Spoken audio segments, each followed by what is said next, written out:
Friends, have you ever thought, what if someone was so rich that they could go back in time and erase your love story? Your marriage, your memories, your whole life gone in one moment. That is the story of Needle in a Time Stack, a world where time travel has become a hobby of the rich, and the biggest enemy of love is a changing timeline. The story begins with a very beautiful thought. Love is drawn in the form of a circle. No one knows where it begins, and it never really ends. These lines are the foundation of the hero's life. Then the scene cuts to a gathering. People are talking among friends. We find out that their friends Tate and Donna are getting divorced. Everyone is shocked because they looked happy. They even threw a party. There is something confusing in this. It is ending, but it does not feel ended. Here we meet the hero, Nick Mickelson. Nick is a caring, slightly overprotective, and deeply in love person from the heart. Nick goes out to walk his dog, and on the way he sends a video of Hakima to his sister Zoe because today is Zoe's birthday. Nick also greets his friends Marcus and Steph on the way. It is a normal morning, a normal life. Zoe is happy on the call. She calls the gift a best sister ever kind of moment. Nick also gives her an invite for rock climbing with his girlfriend Sibylla, but Nick clearly refuses. He jokingly says he does not like activities where there is a risk of losing his life. Zoe laughs and calls him no fun. This conversation between brother and sister shows how much closeness they have. Now the scene shifts to Nick's office. A presentation is going on, talking about planning stages, environmental impact, human density, and then suddenly something happens. A time shift. Everyone freezes. A colleague says this one was pretty bad. Nick's heart sinks, and he immediately tells Hakima to call Janine. Friends, it is important to understand here that in this world, when someone travels through time and changes the past, that change is felt in the present, like a phasing or time shift. And if someone's timeline changes, then within a few hours, their memories also start to fade. That is why Nick panics and makes the call. The call connects. Nick asks his wife Janine if she felt anything. Janine says a little, but it did not feel serious.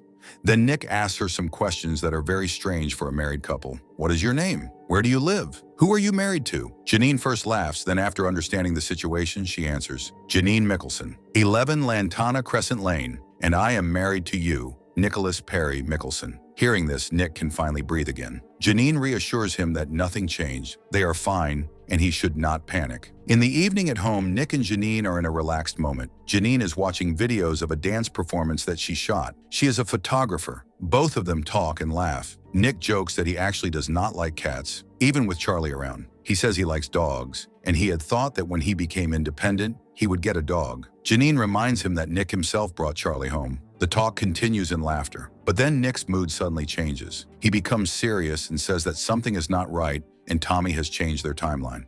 Janine gets a little frustrated. There have been 3 phasings in 1 year, and Nick is fully sure this is not an accident. Friends, here enters the biggest threat in this story, Tommy Hambleton. Tommy is a rich businessman and Janine's ex-husband. Nick believes Tommy uses his wealth to go back in time and try to erase Nick and Janine's love story. Nick says he feels like they had a dog and they rescued Charlie together. Janine tries to calm him down. Nick gets angry. He says maybe he should go into time himself and cause some accident to Tommy. Janine gets scared. She reminds him that if they had never met Tommy, then she would never have met Nick. No matter what Tommy's intention is, without him, these two would never come together. She asks Nick for a promise that he will do nothing. Nick hesitates, then says he cannot even afford jaunting. He is not rich like Tommy. Guess what happened? Nick goes to his friend Zoe to take out his anger. Zoe listens to him, then directly says this is all caveman behavior. Both Tommy and Nick are fighting over Janine as if she is some object.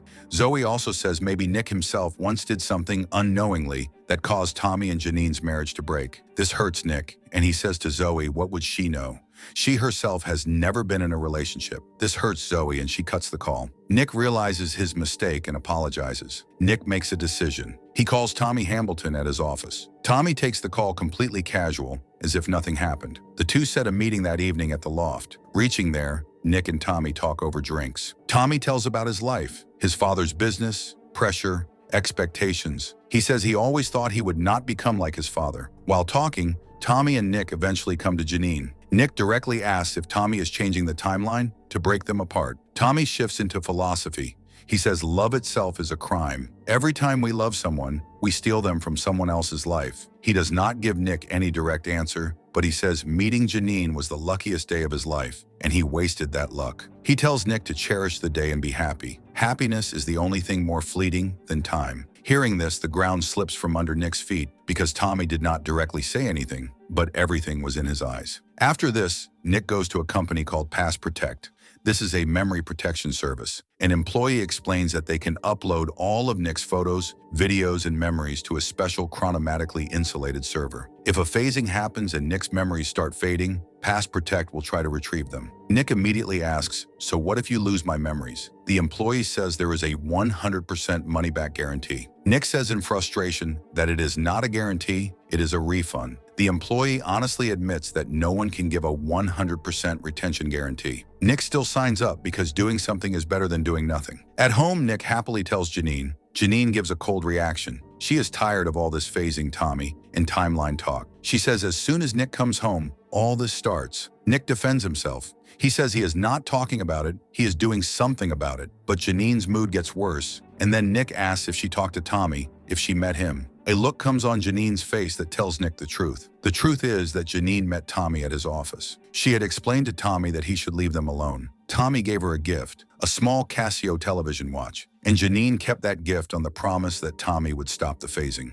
Nick's anger explodes. He picks up that gift and throws it. Charlie gets scared. Nick says he does not want that thing in the house. Later, when Nick and Janine are alone and calm, Janine explains. She says, "You have never been married. You cannot understand. I spent almost 8 years with Tommy. Those memories, those moments, they do not disappear. I do not love him, but I still care about him too. And every day I lived with Tommy brought me to the moment when I met you." She reminds Nick that no matter how much money Tommy spends, he cannot undo them. Only the two of them themselves can lose each other. Nick listens. He calms down a little. Just then, Nick calls Zoe to tell her about the Tommy matter, but Zoe stops him in the middle. Her voice is broken. She says, "Nick, Sibylla is dead." Sibylla was climbing, and she fell. She did not survive, and Zoe was supposed to go with her, but she did not go. Nick is shocked. He wants to go to Zoe, and Zoe says she wants him to come. Nick reaches Zoe. Zoe tells him that she had to call Sibylla's parents, who speak Portuguese. She had to say again and again, "She is dead.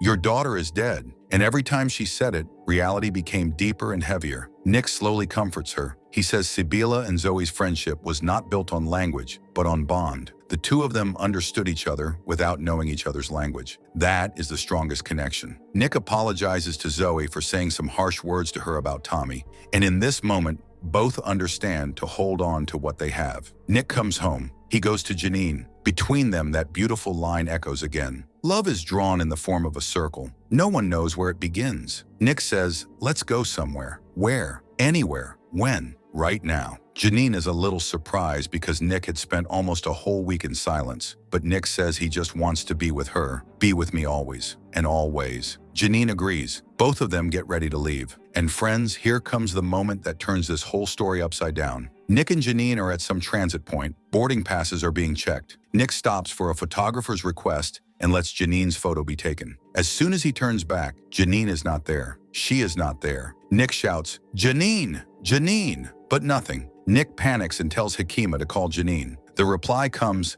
"I do not see that name in your contacts." His heart sinks. He tries Janine Mickelson. Nothing. Janine Carter. Nothing. Nick's mind freezes. His hands are shaking. He understands that Tommy has done the very thing he feared. A massive phase came, and it flipped their entire timeline. Nick stands there for a few moments. He remembers Janine's laughter, their Charlie, their house, the first day they met. Was all of that real? Is it still real? Just then his phone rings. On the call, there is a familiar voice. It is Janine. She says, "Nicholas, it is me. Janine. Janine Mickelson." Nick asks what happened. Janine's voice is shaking. She says she is with Tommy, and they have been married for 9 years. Nick breaks on hearing this. 9 years? It has only been a few minutes. Janine tells him that in this timeline, the two of them never even met, and in 1 or 2 hours, she will forget Nick too. Nick shouts that Janine does not love Tommy and that he changed the past. Janine says Tommy is different now. She says he is kinder. Nick says while crying, "Love is drawn in the form of a circle. Wherever you are, whenever you are, I will find you." Nick goes to Pass Protect. They tell him the phasing was so severe that no memory could be retrieved from the server. Nick breaks down. He says he is forgetting his wife and he needs memories. The Pass Protect employee offers a refund. Nick says he does not want money, he wants memories. Then the scene cuts. Nick reaches home. Charlie is there. Charlie recognizes him and rubs against his legs. Nick pets him. and then a voice comes from inside. Alex? Friends, here we meet Alex, Nick's partner in this new reality. Alex cares for him. He is sick, and she is trying to make him feel warm. Alex mentions Tate and Donna, whose adoption became successful in this timeline. They are now a family. Nick is confusingly trying to adjust in this new world. In this new timeline, Nick and Alex's relationship is not okay. Alex talks to Donna. She says Nick has become distant from her. They do not dance anymore, and Nick does not spend time with her. She is tired. She says the relationship should either get better or end. She does not want to stay hanging in between. During this, Donna mentions a friend who started his own business after leaving his father's big business. He is happy in this timeline. Then another unexpected twist comes. Zoe calls Nick and says Sibylla is alive. Nick is shocked. Zoe is happy. Nick is confused because he remembers Sibylla's death. Zoe says it was just a phase, but Nick does not accept it. If it was a phase, then the memory would not remain. Later, when this group meets, Zoe tells Nick the truth. She herself had gone jaunting into the past. She had gotten Sibylla's climbing plan changed so that she would not go climbing that day. Sibylla is alive, but she does not know why, and Zoe spent all her money for this. Nick is shocked. Zoe made such a big sacrifice. Meanwhile, a call comes from Past Protect. Ryder says their technicians have retrieved one memory that Nick had stored. Nick watches it. In a short clip, he and a woman are talking about old friends from La Jolla and about Tommy. That woman is saying how lonely Tommy was, how he used to share his feelings with her, and how she understood him. Nick keeps watching that clip. In that voice, in that kindness, he recognizes her. He knows. It was Janine. Nick tells all this to Joe, an old friend. He says he does not feel right with Alex. Joe thinks this is all nonsense. Nick and Alex have been together since La Jolla, but Nick says he loves someone else more. Joe is shocked. Who? Where? Nick cannot directly say it. Nick asks Zoe everything about jaunting. Zoe tells him it is very expensive. They can send you anywhere, anytime. There are rules, but people with money break the rules too. Then she tells Nick one important thing. If you go to the past and change something, and you no longer have any future, still know that I love you and I am always here. Hearing this, Nick's decision becomes final. Nick goes to a time travel agency. He tells them La Jolla, 13 years ago, a specific Friday night when he was sick and could not go to a party. That night, loneliness made him feel something for the first time that he never forgot, and after that, he started thinking seriously about Janine. He wants to go to that same night. The agency gets him to sign a health questionnaire in terms of service, in which it is clearly written that timeline manipulation and changing events are forbidden. Nick signs. The bank transfer happens. Nick drinks a special liquid. He lies down on the couch. Technician Steven starts the countdown. 10, 9, 8, 7. Nick cannot relax. In his mind, Janine's line keeps echoing. Love is drawn in the form of a circle.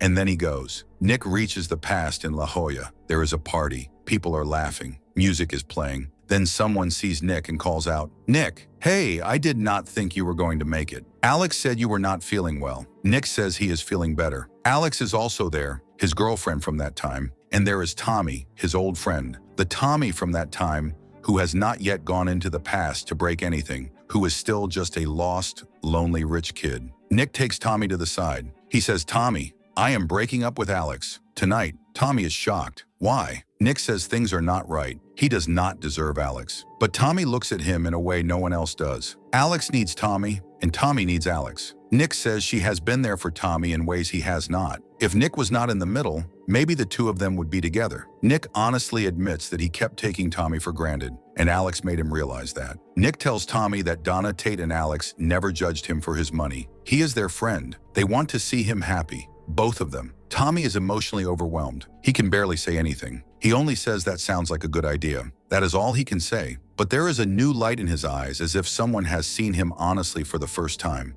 There is a kind of pain in Nick's eyes that Tommy cannot see, because Nick knows what this sacrifice costs. He has put his whole life at stake on this one gesture. Those 5 years with Janine, Charlie, that house, those mornings, everything. So that Tommy can have a better life. So that a circle can be completed whose beginning is somewhere else. Nick comes back to the agency. The technician welcomes him back. Nick is disoriented and feels nausea. He rests. And then when he steps outside, the world is the same, but different. The scene cuts to that same office presentation, the same lines. But this time, Nick is sitting there alone, different. Someone forces him to come out of the house and says, "Come on, you look like shit. We are going out." Nick says he is not in the mood. Then Zoe enters the scene. She gives Nick a birthday gift, an old watch. Sibylla had picked it out. Zoe tells him about a cliff diving plan for the weekend. She invites Nick. Nick refuses. Zoe says at least come to dinner. Nick says she should go and have fun. Nick asks, "Was I always lonely?" Joe says this question hurts him deeply. He says he is tired of watching Nick collapse again and again. He does not understand why. He just wants Nick to be happy. Nick says coldly that maybe he will get a cat.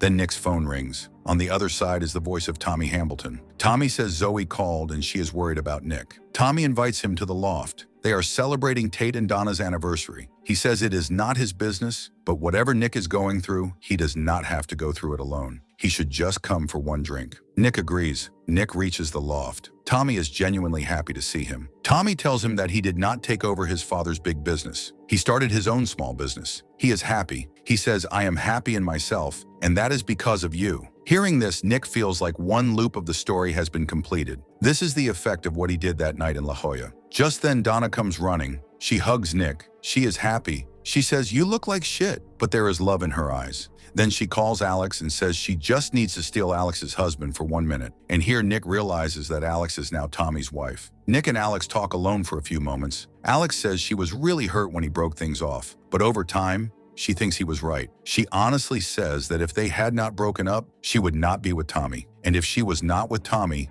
she leaves that sentence unfinished. Nick says not to regret the past. The past is what brings them to where they need to be. And friends, then that same song starts playing. All this time I have loved you and never known your face. All this time I have missed you and searched this human race. Want to stay right here until the end of time. I have found the one I have waited for. Nick looks at those people. Tommy is happy. Alex is happy. Tate and Donna are together, and Nick is alone. But on his face there is an expression that is not regret, but something like hope. A circle that begins somewhere and never ends. The truth is, friends, Nick knowingly or unknowingly created a perfect loop. He pushed Tommy toward Alex. Tommy and Alex came together. In this timeline, Tommy never married Janine, and so he had no reason to do phasing and destroy Nick's life. But this also means Nick and Janine have not met yet. This is a new beginning, a new circle. Somewhere, in some timeline, the two of them will meet again. This movie leaves us with a question that stays in the heart forever. Is love strong enough to cross the limits of timelines? And to sacrifice your own happiness to make someone else happy? Is that true love or the greatest tragedy? Nick gave everything he had, his future where Janine existed, so that other people's lives could become better. Zoe gave everything to save Sibylla. Tommy got happiness. Tate and Donna got their family. Everyone got something, except Nick. But maybe just as he told Janine, wherever you are, whenever you are, I will find you. That circle is not complete yet. Somewhere, at some turn, there will be a Friday evening, there will be a party, there will be a stranger who feels familiar. And Nick will ask himself, if I did not know you, would I still fall in love with you? The answer will always be yes, always.